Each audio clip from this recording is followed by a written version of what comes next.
আসন্ন জাতীয় সংসদ নির্বাচনের আগে রাজনৈতিক অঙ্গনে সরগরম হয়ে উঠেছে আসিফ মাহমুদ সজীব ভুইয়া ও মাহফুজ আলমের অবস্থান। দুই উপদেষ্টা সম্প্রতি পদত্যাগ করেছেন এবং নির্বাচনে অংশগ্রহণ করবেন বলে ঘোষণা দিয়েছেন।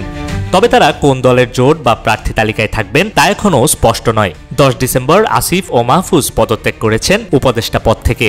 এর সঙ্গে সঙ্গে আসিফ জানিয়েছেন তিনি আগামী নির্বাচনে অংশগ্রহণ করবেন, তবে নির্বাচনে কোন দলের প্রার্থী হবেন তা এখনও চূড়ান্ত হয়নি। কিউব হোল্ডিংসের গল্পে সেই রেখাটি আঁকা হয়েছিল আজ থেকে 1 যুগ আগে, কেবল কাগজে নয়, স্বপ্নের মাটির উপর। শব্দ নয়, কেবল নকশাই আমাদের ভাষা। Cube holdings limited. তিনি কূটনৈতিক পাসপোর্ট বাতিল করেছেন এবং সম্পদ বিবৃতি জমা দিয়েছেন, যা নির্বাচনের জন্য প্রস্তুতির গুরুত্বপূর্ণ ধাপ হিসেবে দেখা হচ্ছে। সাংবাদিকদের সঙ্গে আলাপে আসিফ বলেছেন, আমি স্বতন্ত্র প্রার্থী হিসেবে নির্বাচন করব, পরে দেখার বিষয় কোনো দল বা জোটের সঙ্গে যুক্ত হব কিনা। এনসিপি ইতিমধ্যে নির্বাচনের প্রার্থী ঘোষণা করেছে। মোট 125টি আসনে প্রার্থীর নাম প্রকাশ করেছে তারা। নতুন দল হিসেবে এনসিপি তরুণ ভোটার ও পরিবর্তন প্রিয় প্রজন্মের মধ্যে প্রভাব বিস্তার করার চেষ্টা করছে। রাজনৈতিক বিশ্লেষকরা মনে করেন এনসিপির তরুণ ও রিফর্মমূলক ভাবমূর্তি শহর ও বিশ্ববিদ্যালয় কেন্দ্রিক ভোটারদের আকৃষ্ট করতে পারে। এনসিপি স্পষ্টভাবে জানিয়েছে আসিফ ও মাহফুজ তাদের দলের সদস্য নন। বিএনপি থেকেও তাদের জন্য কোনো সিট শেয়ারিং বা আনুষ্ঠানিক সমর্থন এখনও পাওয়া যায়নি। অন্যদিকে এনসিপির অভ্যন্তরীণ দুর্বলতা, অভিজ্ঞতার অভাব এবং ভোটার ভিত্তিক সমর্থন তৈরির চ্যালেঞ্জ এখনও বিদ্যমান।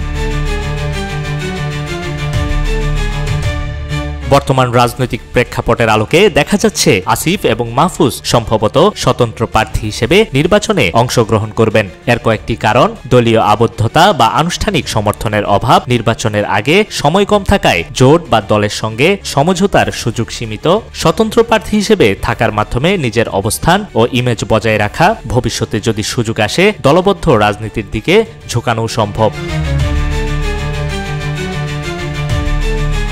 স্বতন্ত্র প্রার্থী হিসেবে নির্বাচনের প্রস্তুতি ও প্রার্থিতা ফাইলিং ইতিমধ্যেই শুরু হয়েছে। পরবর্তীতে দল বা জোটের সঙ্গে যুক্ত হওয়া অথবা যদি এনসিপি বা অন্য কোনো দল নির্বাচনী কৌশল পরিবর্তন করে সিট শেয়ারিং বা প্রার্থী তালিকায় অন্তর্ভুক্ত হতে পারেন তারা।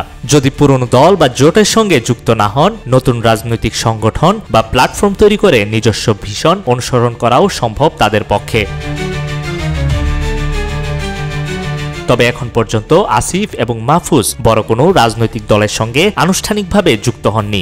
এনসিপি জানিয়েছে তারা দলের সদস্য নন। বিএনপি থেকেও আনুষ্ঠানিক কোনো সমর্থন নেই। তাই সবচেয়ে সম্ভাবনাময় পথ হলো স্বতন্ত্র প্রার্থী হিসেবে ভোটে অংশগ্রহণ। তবে নির্বাচনের আগে পরিস্থিতি দ্রুত পরিবর্তিত হতে পারে। এই প্রেক্ষাপটে দেখা যাচ্ছে স্বাধীনভাবে রাজনৈতিক অবস্থান বজায় রাখা এবং ভবিষ্যতে প্রাপ্ত সুযোগ অনুযায়ী দিক পরিবর্তনের সম্ভাবনাই সবচেয়ে বেশি।